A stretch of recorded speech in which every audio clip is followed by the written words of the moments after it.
that they had to suffer and make their own way in a male-dominated field, and they do not need to be advocates for women in the workplace, or that women who are so much more junior than them already have it so much easier that they cannot relate to these women. The worst things that have happened to me in the workplace have happened from women. When you feel like you are wearing that role and there can only be one woman, then you feel like there's more competition.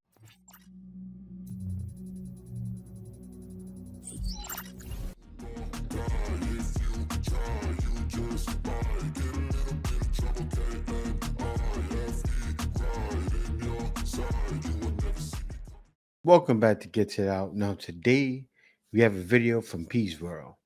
All right, without further ado, let's get to it. I uploaded a video explaining that I named my women's only gym the Girl Spot so that it abbreviates to the G Spot so that men never find it. A man, of course a man, commented on that video and he said, "Embarrassing. Good." Why are you naming your place the G Spot saying men will never find it? Now that's a fib. A lot of men do find it.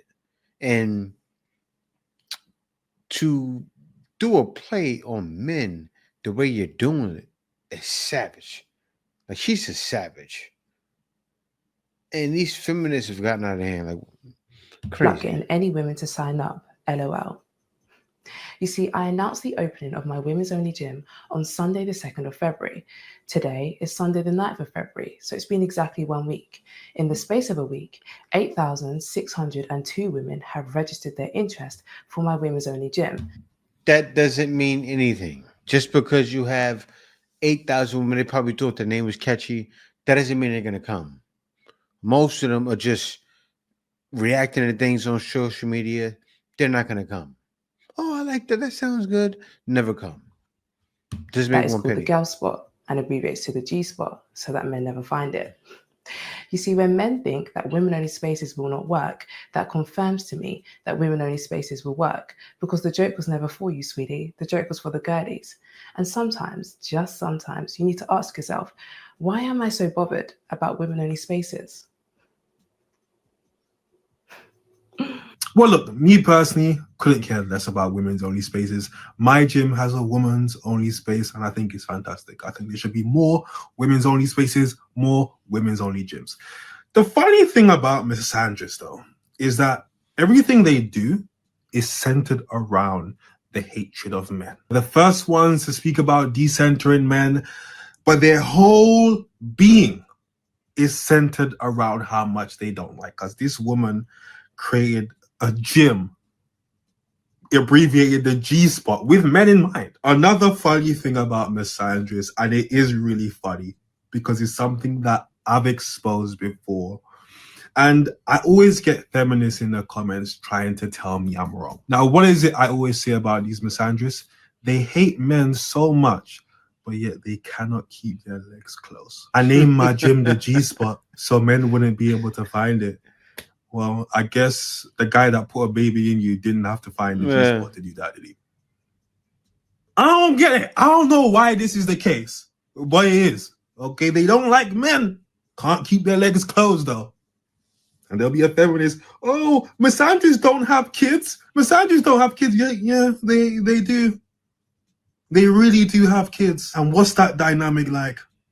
I don't know if this is a girl or a boy, but boy, either way, they shouldn't be doing this. The Journal put out a fascinating article on female managers with an analysis of people who prefer to have a female manager broken out by age and gender. Unsurprisingly, the highest rate of people who prefer to have a female manager are women between the ages of 18 and 29, and this shrinks drastically. So by the time women are in the latter stages of their career, they are much more likely to prefer to have a male boss. I think there's a giant misconception when you are a young woman in the workplace that you are going to go to work and have a female manager who is going to be not only your manager and boss relationship, but also serve as a mentor and advocate for you. And something my friends and I talk about a lot is until they realize they act just like them. And, oh, I hate it. I go to work and she's always looking for me to tell her something, and I don't want her in my business, and then she resents me for it. Is the sense of resentment that we were surprised to see from more senior women. And it's not all senior women, and I really want to be clear on that. But there is an idea, I think, from some female leaders that they had to suffer and make their own way in a male-dominated field, and they do not need to be advocates for women in the workplace, or that women who are so much more junior than them already have it so much easier that they cannot relate to these women. But if you're a young woman who is at work and you anticipated having a really close relationship with a female manager and were so excited by it and have become disillusioned by that concept, you are far from the only person. And this analysis is really interesting to read. So there are a lot of women who are coming out and speaking about the fact that they don't like having female bosses. And they're speaking about their experiences with female bosses. And they're talking about how shocked they were because, like this woman said, a lot of women go into work thinking, yeah, I have a girl boss, we're going to be friends, it's going to be great. And they enter the workplace and they realize that isn't the case. Like my experience when I would go to a job interview was like, if there was a Black woman, for example, on the other side interviewing me, I'd be like, oh, I'm definitely not getting it. Why? Really, that person works at a company where they're probably the only one or a few of the only one, they're only woman, the only person of color. You're a reflection on them. And so they got to be extra, like toughness dialed up. And at least in my experience, my biggest allies in business and people have helped me lean towards being men over women. And it's like an unfortunate. I will say it's the same for me. The worst really. things that have happened to me in the workplace have happened from women. When you feel like you are wearing that role and there can only be one woman, then you feel like there's more competition. Do you think it's a little bit that women know when other women are selling nonsense, selling BS? Oh, I can't go to work because it's my day. They're not hearing it. Why? Because they've been through it too. I think that has a lot to do with it as well. It'll be interesting to know. Against the other women. And so it's important for all of us to look at that and say, like, we're not going to fall into that. There can be so many. Look, she mentioned it, and it's all about competition. In the real world, men don't view women as competition. Right? A man is never going to achieve something and then compare himself to a woman. That's just not how we operate. That's how women operate a lot of the time. Right? You see these women collecting awards and they're comparing themselves to men. So if a man is your boss, he's above you, he knows there's no competition.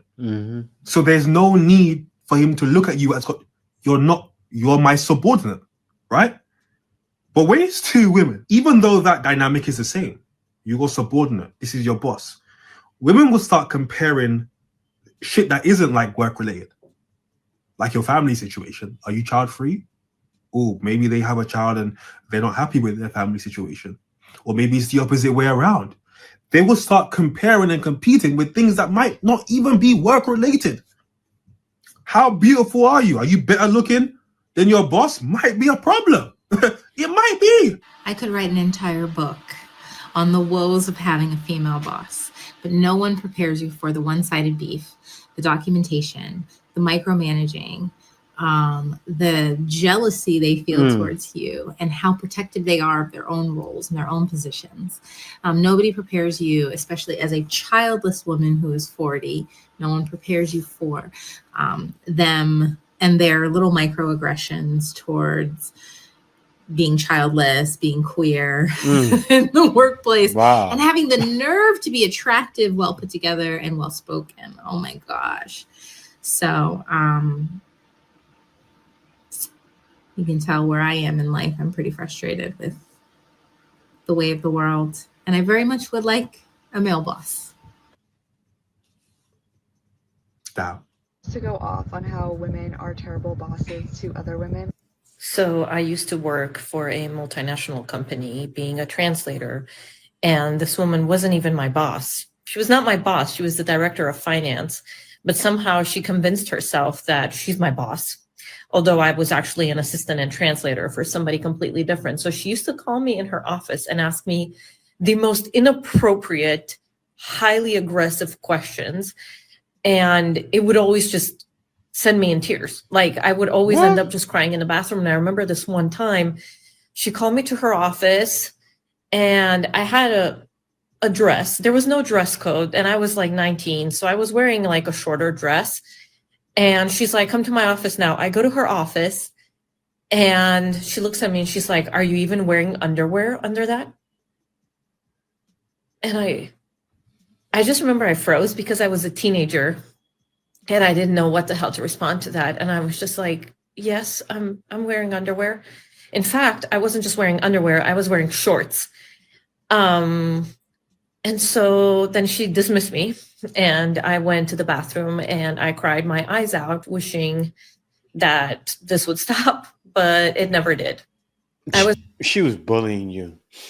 She was bullying. She had no right to do that. She wasn't your manager. I would have walked, said, "Look, I'm not speaking to you," and kept walking. Because if she can get you fired, that would have been a reason to sue. Like, women say, "Oh, I'm going to sue."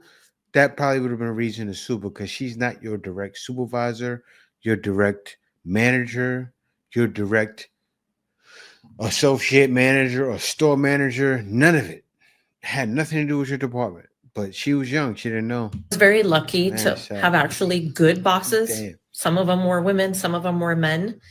But I will never forget that, because I didn't expect that kind of sexual harassment to come from a woman. And it was very shocking to me. That is something that I'm used to from men, not from women. So it was like kind of like a double betrayal of, wow, I thought I'd be safe with. All right. I'm taking back. What is this on her head? Looks like a helmet for LS. What is LS? It's bugging me out. With you, but no, that was not the case. I still hate her to this day, and I wish her nothing but the worst. Just more evidence that the sisterhood doesn't exist. Right? The idea of women sticking together doesn't exist. People don't align themselves to other people based on gender. It's never been a thing. Right? It's never been a thing throughout history. You can't find a time where all men came together or all women came together on the basis that they were men or women. It just doesn't make sense. So you might find that men, for example, their worst boss might be a man. But like, okay, like we didn't expect men to like us because we were men. Because what the fuck is that about? Right? But women expected other women to like them just because they're women. And when they realize that isn't the case, it becomes a big deal. When in reality, it shouldn't be a big deal. Yep. It shouldn't be a big. You should not expect someone to like you because they're the same gender as you. Yep. They do though. Y'all, I done lost another nigga trying to be funny. I'm gonna show y'all my iPad because I don't feel like playing with the green screen today. So at first he said, good night. I said, you don't have any money, do you? This was after he invited me over, and I said, I'm not fucking coming because I ain't coming without no money. I said, you don't have any money, do you? Just be honest with me. That's what I said. I love to start shit. He said, ew, didn't gonna see me money. Talking about you're a weirdo. LOL. No, you're broke. LOL. And he said, you won't ever know. Good night. LOL. My taxes are public. Also, LOL. Use your degree to figure it out, gang. I pay taxes on half. Why is he trying to prove himself to her? She got you. You're telling her all your business just from a tease. Weak. $1 million each year. LOL, you're a kid to me, Niani. Literally. I'm literally. And you just proved it with that dumbass question. The real question is, can you count out 20K right this second? I don't know why you would ask me that, because bitch, I'm a girl. I don't care if I couldn't count out $20 right now. Face card never decline. You need the money. Well, if not, you have the audacity for even asking. What the fuck does that mean? It doesn't matter if I have money because I'm a girl. He got defensive because you assume that he was broke. Men get very defensive over their money and their height and some other things, right? Well, yeah, you don't have any money, do you? Why do you assume that I'm broke? Am I giving them broke vibes? Like, well, yeah, he's gonna get defensive and he's asking you, do you have money? And your response is, it doesn't matter because I'm a girl. What the fuck? My face card never declines. Me that my penthouse $500,000. All you have to do is Google, use context clues. Why are you proving yourself not getting to some her? money out of me? Look in the mirror. You don't suck no, throw no, cook no meals, clean no cribs around here. He got petty. Why would you ever see $1 from me? I'm not Molly the Maid. Yeah, what? Why would you ever think you're gonna get some money if you ain't doing nothing for the money? You just come over here thinking we're just giving out free money. You get some free money. You gotta do something for it. Yeah, I like that. Okay, and they got prostitutes for that, honey. I said, you seem a little tense. Having financial difficulties will do that to you. Get some rest. I've been there. It gets better. He said, said, I'm guessing that's a no to my question. Probably talking about the can I count out 20K right now? LOL, financial difficulties, my bills paid until next year in advance. So it's my daughter's. That's your child. I would hope so. And then he said, LOL. She's a troll. She's a troll. Yes, You need yes. some rest. You have to get up for work in the morning. Work tomorrow. Joke's on him. I ain't got no damn job. I said, he said, I haven't worked in 7 years. One of us has student loan debt. The other has 800 credit score, 3 homes in his name. You're a kid. This don't even have to go there. If you needed some money, you could have just said that. I just counted your rent out. He sent me a video, y'all, of him counting money. Talking something. I don't even want to do this. You wanted to do it, bitch. You had that video saved. Don't play with me, yo. I said, you want to call me a bitch so bad, don't you? I think it's funny. I think everything is funny. Anyway, one thing about me, I love to troll a man. Like, I love to see them get all in their feelings, start sweating. Ooh, I'm ashy. Start sweating, start stuttering. I got the money. I got the money. Chill, boo. I don't seem like he stuttered, but he got childish for a second and stooped himself down. She could have been planning to rob you. Like, bro, she could have had your whole life cased out, picked with you, trolled you to get information, and you gave it. You gave her all the information. Smarter. Be smarter. Ew. I know you got it. This is crazy. You know what I'm saying? A broke woman trying to call a man broke. And when that man gets defensive and starts counting money, trying to show you that he's not broke, she's not even upset because she's trolling. But in reality, if you wanted money, you kind of fumbled because he had money. You know, a lot of these women be talking about sprinkle and all this stuff. They ain't got no game. It's like when we talk about what do you bring to the table, right? Asking that question to someone is never going to turn out well for you. Mm-hmm. It's never going to turn out well for you. It's better you see with your own eyes what they bring to the table rather than asking the question, right? Because most people don't even know how to articulate that. What do you bring to the table? Most people can't articulate what they bring to the table. You asking a man, are you broke? It's never going to work out well for you. Just see. If you waited a little bit, you would see whether or not he's broke or not. But you asking him if he's broke, now he has to flex on you to show you that he's not broke. Now whatever you guys could have had is done. All I said was back in the day, bitches was very much colorist as well. And the response to that was name a professional athlete who love interest isn't lighter than a paper bag. If we're talking about colors, I don't give a fuck about them niggas. Why do you give a fuck about them niggas? I don't care about who anybody love interest is. I care about if they could dribble a fucking basketball, act, or throw a football. Yeah, men are different. And that's a woman. Men think totally different, like especially when it comes to athletes. We're not thinking, of course, we'll see what they make because they announce it on TV all the time. If you're watching YouTube, you'll say, okay, this guy got this contract, but I don't care. As long as you do good for the team I'm rooting for, that's all that matters to me. How does your daddy fucking wife look? My dad, baby mother, ex-wife, was a dark-skinned woman. Hence me. Why would I give a fuck what actor, athlete, or whatever else is doing with a bitch? Unless it's something crazy. I don't care what color they bitches is. Nigga, is you gonna hit this parlay or not? What are we doing? Getting too far away from the plot. Also, LeBron James, though. Yeah, LeBron James. Yeah. The athlete. LeBron. And it always fucked me up because if I'm talking about local colorism, why would you bring that to a conversation of less than 1% of the population? Black athletes that are millionaires, that are playing professional sports, that are also relevant and on TV, that we would even know who their wives and shit are. Who gives a fuck about them? You might as well have asked me, damn, did your teacher like light skins or dark skins? A much more real and valid conversation would be like, your friend group right now, how many of them is cuffing a light skin, how many of them is cuffing a dark skin, and how many of them is cuffing a brown skin, white woman, Asian, so on and so forth. Who give a fuck about what an athlete doing? It's such a good question. What was your father's type? Right? Was it dark skin? You're out here worried about millionaires. That's not your reality.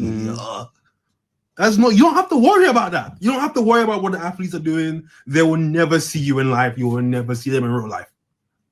But people like to live through social media. So people will look at these athletes who are dating white women and they're dating all these other women, and it's like they'll extrapolate that onto all men. But it's like, you understand that they aren't a representative of black men. They are athletes. They're in their own little bubble, in their own little world. You should live in your own world, not their world, because you will never be there. But I genuinely believe that there are a lot of women out there who believe that they could get an athlete if athletes didn't only like white women, for example. Right? That's why they're so upset about it. Hey guys, thank you for watching. If you made it this far in the video, you're a real one. Be sure to subscribe. Also, click that notification bell just to be sure you get on my videos as soon as I release them. Thank y'all for watching. See you next video. You give me ice and fire. You're giving me wind and rain. You're some kind of bird.